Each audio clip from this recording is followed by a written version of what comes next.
W237BD Boca Raton, the Health and Wealth Radio Network.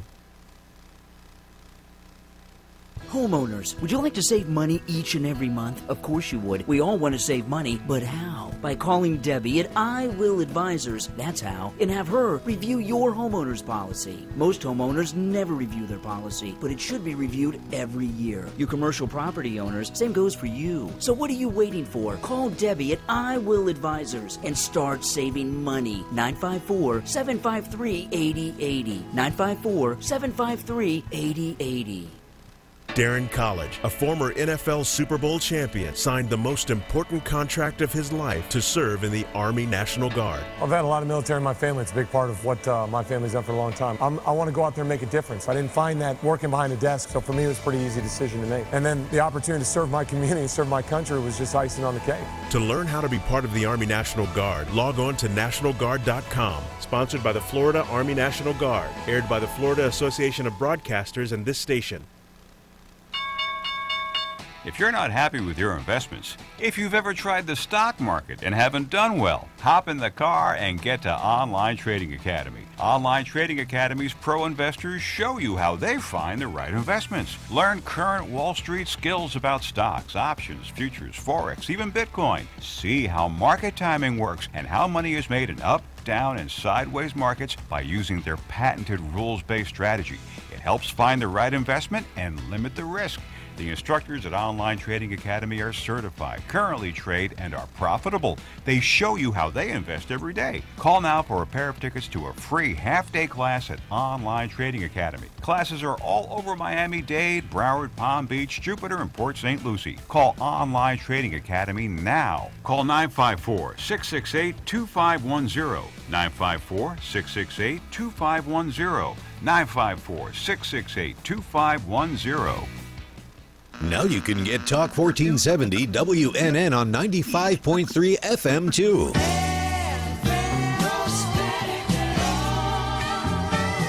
Loud and clear, Health and Wealth Radio, WNN.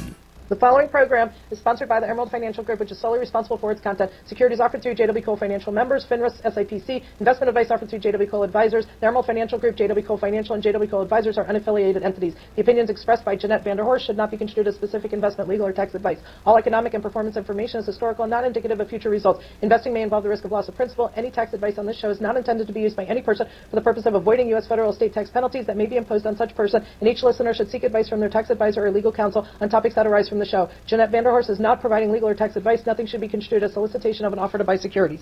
The opinions expressed on the following sponsored program are strictly those of the host, guests, and callers, and not necessarily those of this station, its staff, management, or sponsors.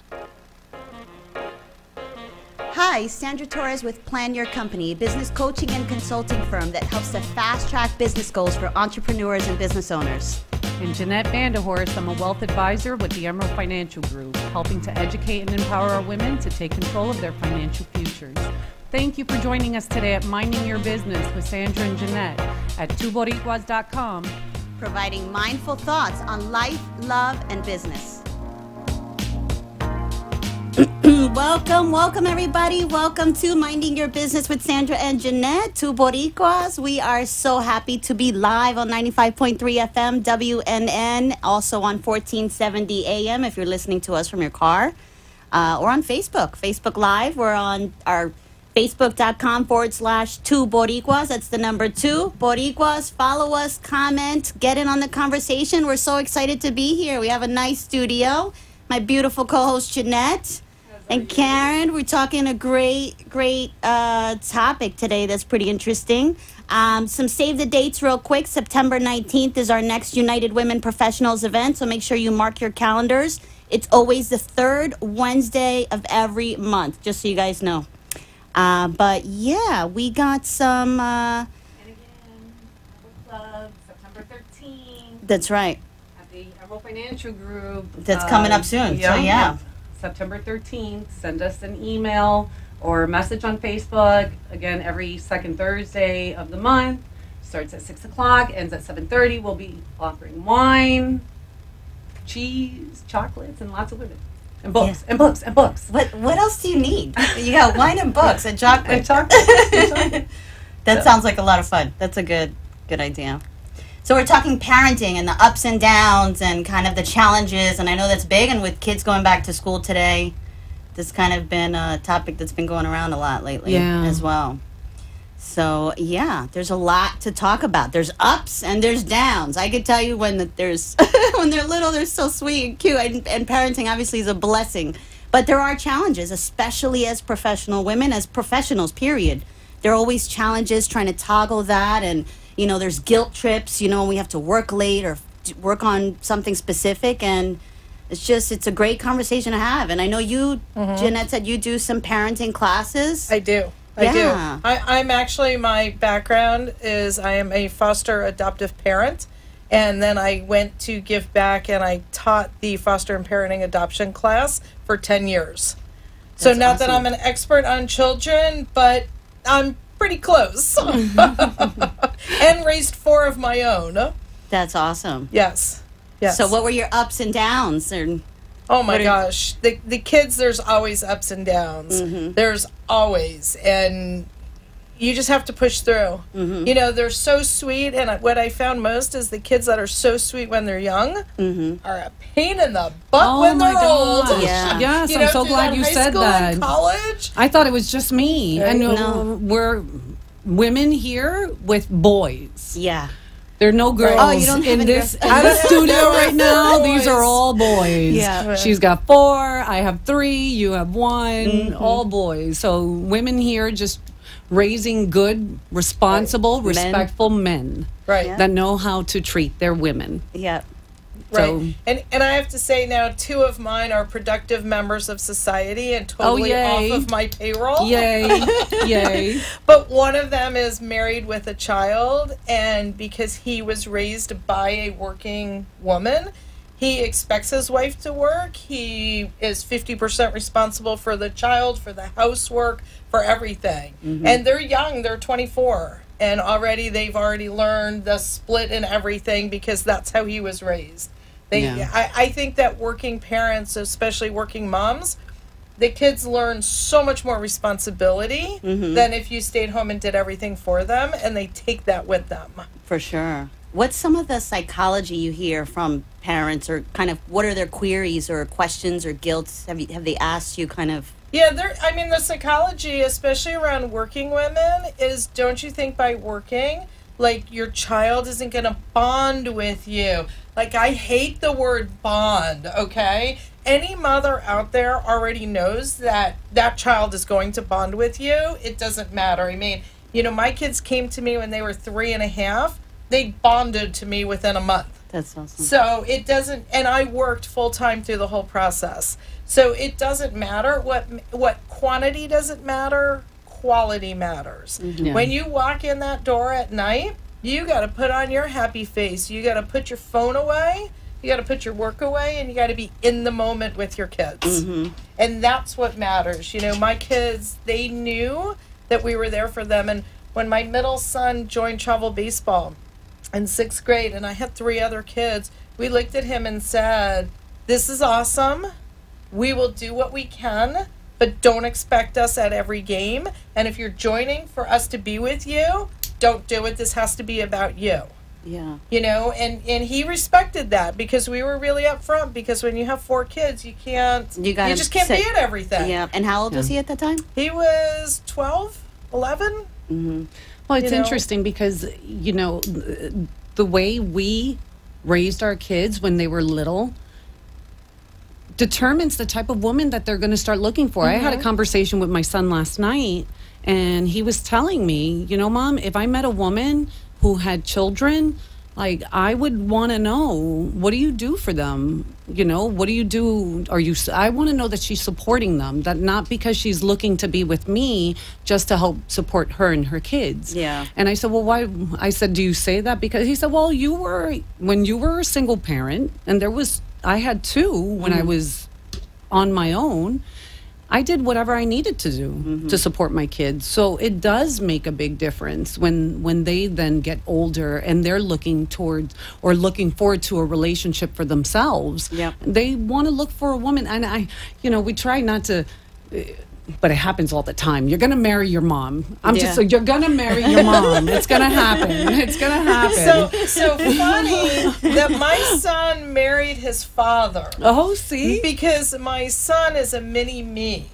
So he actually went, and we've had long conversations. God, I hope they're not listening. Right? But we've had long conversations that he married his father. And the funny part is the two of them now work at the same place. They're both teachers, and they work at the same place. So, so either way, you're marrying what you're familiar with. Right, right. And you better be a good role model, because they're marrying what you're familiar with. Well, it's the breaking the cycles. We want to not introduce the parts or try to keep them away from the parts that don't work in our own relationships.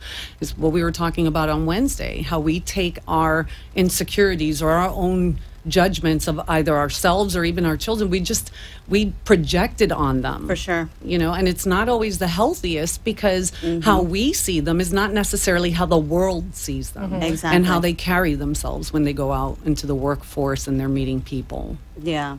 It's like how you handle something. If something it happens and they're coming to you with something, when you react in the sense of, oh my God, this is the end of the world, or you got a D, or you got an F, and wait, no, that's stress. You project it on them. If you say, you know what, that's really not a big deal. You kind of leave them with, I'm accepted as a human either way, any way, which way. Right. And when we do that, there's something that has to be fixed, is when, and there's no perfection. We've all done it, and we'll all fall short of it again. It's just human instincts, and I've come to have a relationship with Jeremy now, and he's like, Mom, I know you're just being a mom, and I know you love me. And I'm like, I know, I'm telling you out of love, and then I'll just want to make sure he understands that, because I'm just like everybody else, I'm able to be like, this is crazy, or this is, let's handle this, Right. But it shows the relationship between parents and their children. And having that open conversation, those type of conversations that my parents may not have necessarily had with the me. openness. You want them that way. You want to be totally honest and open with your I kid. don't want the world to show you everything. I want to be able to help you. I know way too much about what my kids do and don't do, whether I approve or not. At least I've left the door open for them to come have the conversations with me, so we can talk about it. And they know where I stand, whether they follow in what I do or not, it doesn't matter, but they know where I stand. Right. Yeah. Right. For sure. Yeah. You know what? Like, I have beat myself up. I guess we do when our kids turn 18. Like, did I do a good job? Was I a good mother? And then my son's 22 now. He works for an absolutely amazing company. He pays his own college tuition. He's got his own apartment with a roommate. Like, he's doing everything right. Right. So I couldn't be more prouder. And it's like, still you have those, like those thoughts of, I could have done this differently, but we focus so much on the past. And in the end, you can still do everything right and still have a child struggling. Yeah. Right? And it's not our fault. It's not our fault, because we've done everything right. It's the child is just not ready to become an adult, or they're just struggling in their adulthood, and you just have to keep your course. Yeah. You can't just give in. You have to keep the course. I have so many clients with adult children. Really? And they just do this. They just hand out the money. Because they couldn't afford to pay rent. They couldn't afford, and I'm like, well, tell them to get a second job. Yeah. There's nothing wrong with my husband worked 2 jobs at one point when we had little kids. Get a job. I worked 3 when I was a single parent, and I felt guilty because I couldn't be there for them. Yeah. But I also paid their parochial school. I wasn't dependent on anyone. Yeah. I wasn't receiving child support by choice, but I wasn't getting any assistance. Yeah. So I have to do what I need to do to make sure they have everything that they need. For sure. I also feel that what's important is when they're little, you give them what they need for their development. And they start to get to a certain age, you can't just keep giving. Yeah. After a while, my job is no longer to make you so comfortable. You have to start getting ready to take those first steps out the door. Right. Yeah. No. So here's parenting problem 1 in a nutshell. My oldest son goes to kindergarten, And in kindergarten, at least in West Boca where I live, they all build dinosaurs. And you can build a dinosaur out of anything you want. Most do paper mache, because obviously they're 6 years old. Yeah. So we sit down with him. Now, my husband and I are not artsy people at all. So we sit down with him and we do the paper mache and we create this thing that looks like a dinosaur. But he has participated. He chose it out. He painted it. He's so proud, and we take it to school. There's mechanical dinosaurs there. Wow. There are dinosaurs that the child sat in a corner while the dad and mom built the dinosaur. Right. What are you teaching your child? Yeah. And that's what I learned all through school is parents do instead of teach. Yeah. Mm-hmm. And the best thing that you can do for your child is to teach and not do. Mm-hmm. You know what? They don't brush their teeth. When they go to the dentist, they're the ones that are going to be in pain. And then they're going to learn to brush their teeth. They don't clean their room when they invite friends over. They're the ones who are going to be embarrassed, and they will learn to clean their room. Mm-hmm. The kids have to learn not do. Yeah. It's tough. Those are, some tough lessons because when you're in the middle of it, it's just in the day-to-day mundane things, Yeah, but you want to also, it is important that you teach them how to advocate for themselves. When we get to a stage in our lives that our kids hit 18 and we can no longer sign for them, I say it all the time.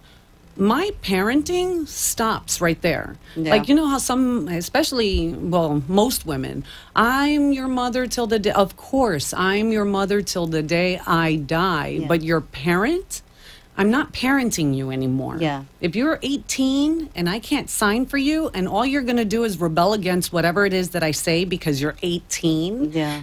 then it's time for you to start learning how to manage your life at 18, how to advocate for yourself so that you know that everything that you need, you're obtaining. That's also a very tough lesson Yeah. because that's them having to self-educate themselves. Yeah. You're pushing them out into the world and saying, ask the questions, be uncomfortable. It's okay. Nothing's going to happen. But if I give you the information, you won't remember any of it. Exactly.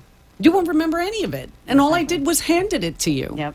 So that has to stop. The parenting stops at 18. I go into guidance. Now I'm going to provide some guidance.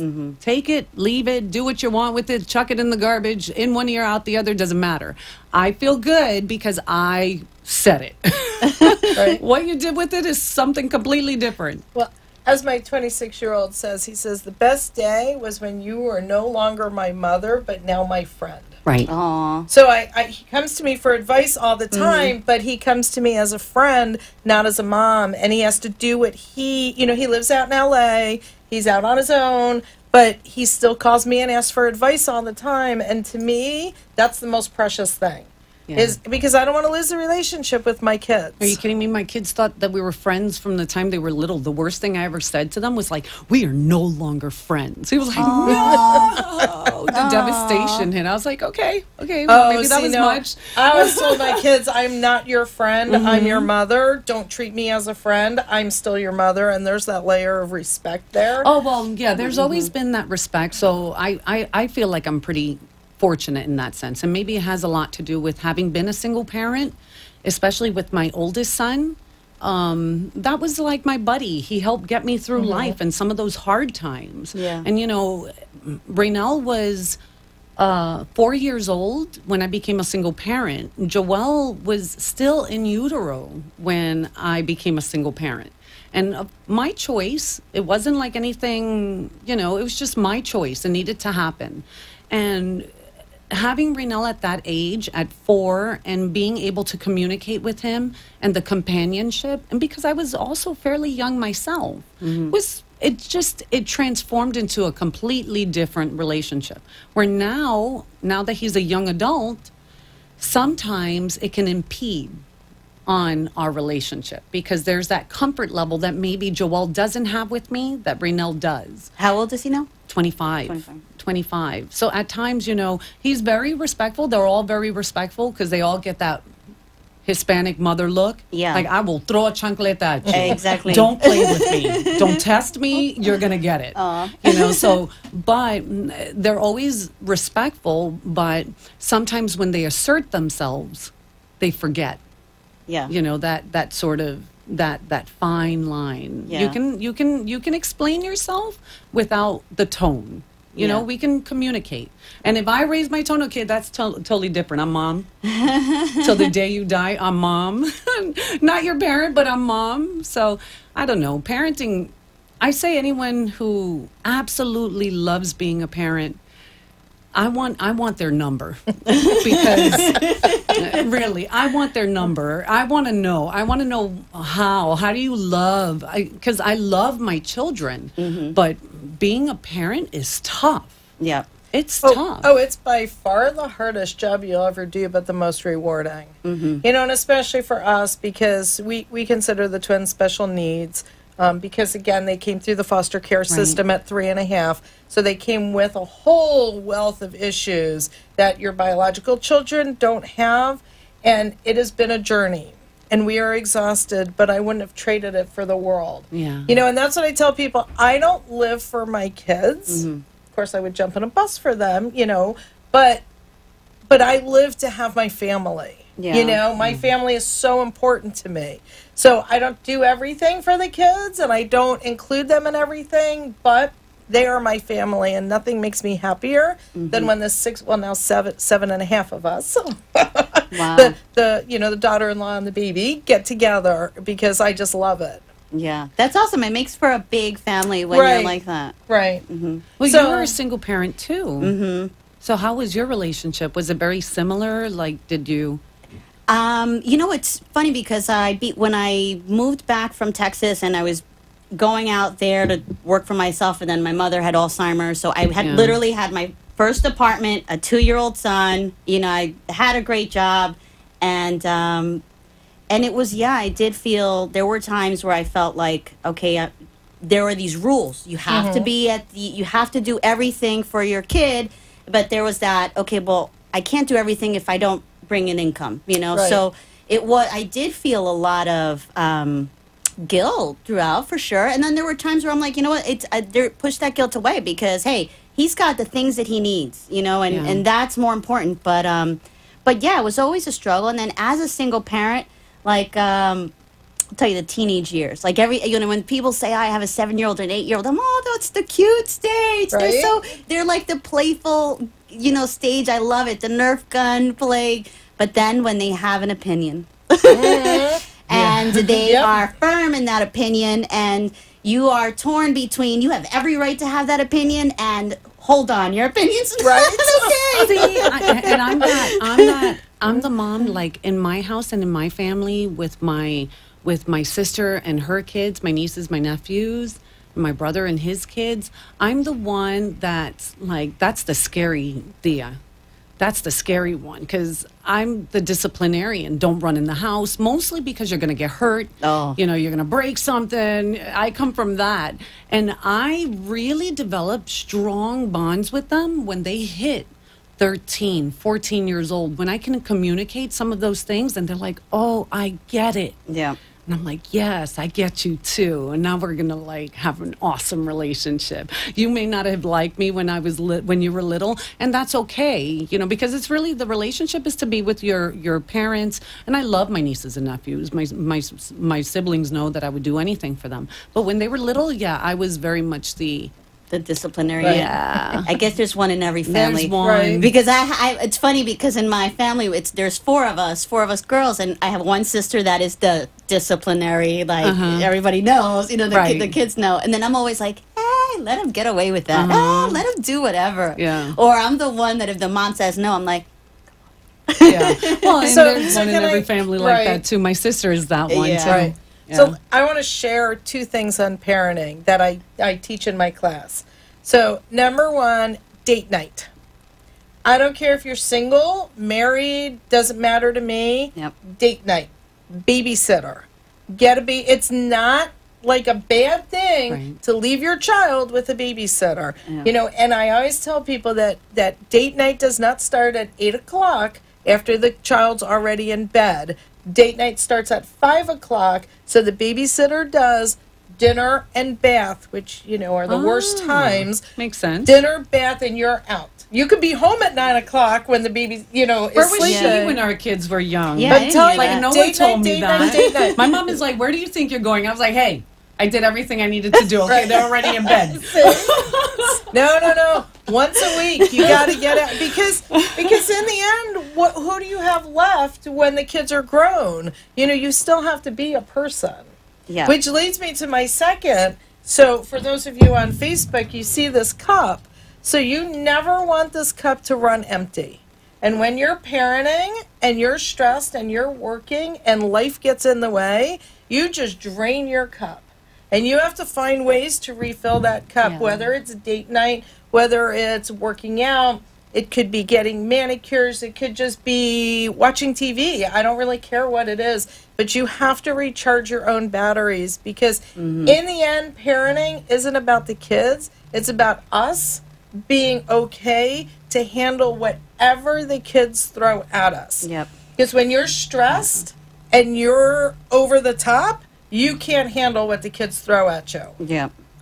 Yeah. For sure. Isn't that Which I guess true? there's a lot of mom and wine groups, right? Yes, exactly, right? That's why. Wine, Right? books, and chocolate. Come on. There'll be moms there. Yeah. And we have Amy Right. here at our studio.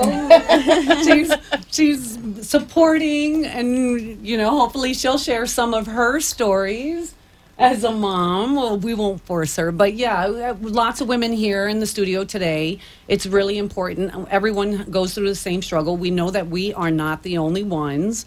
And hopefully someone gets something out of this. Now, while Sandra and I and Karen, our kids are older, so we manage our lives a little differently now. So whatever struggles we have, we've either overcome them, failed them. It's already too late. Right? Yeah. It's too late. We can't do anything to change it. Yeah. Wait. I still have one in high school. I still have one more year. May is graduation. Woo! Yeah. Celebration. Right? Wine and Celebration for us. Yeah, but we sure. were having that conversation about even their appearance. Like I mentioned, my son met me at a networking event, and he thought it was going to be over, and he came. It's the millennial scruff, the beard. Yeah, Well, they're all scruffy. interestingly, today I found out at the social event that I was at that he's not a millennial. He's Generation Z. I can't keep up with that. He's I don't Z. like Right. They're all the millennials to me. the millennials today are the ones now late 20s, early 30s, the ones joining the workforce.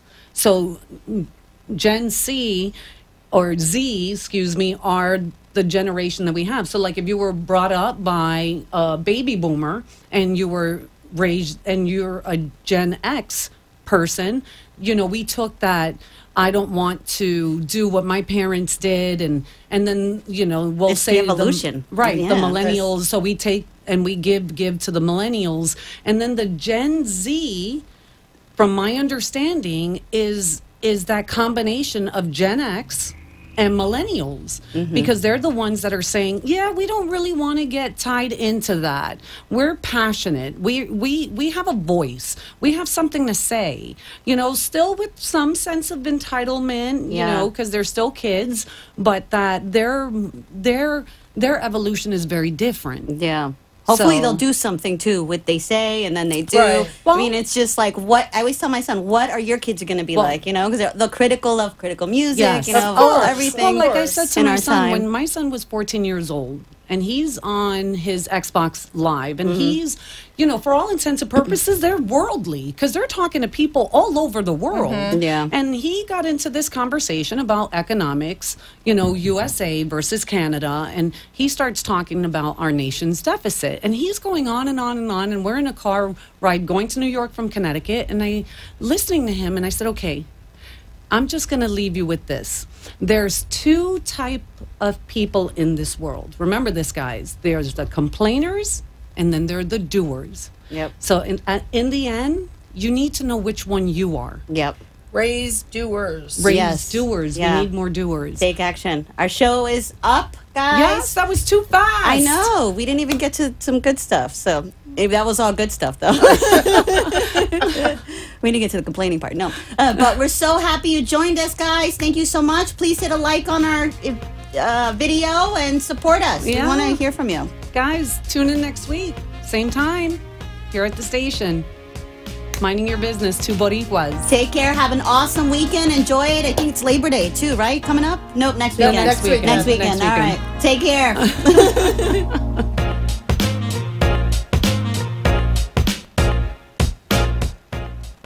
The preceding program is sponsored by the Emerald Financial Group, which is solely responsible for its content. I got a guy. You need a guy? I got a guy. With vCard Global, all your contacts are in the palm of your hand. You never leave home without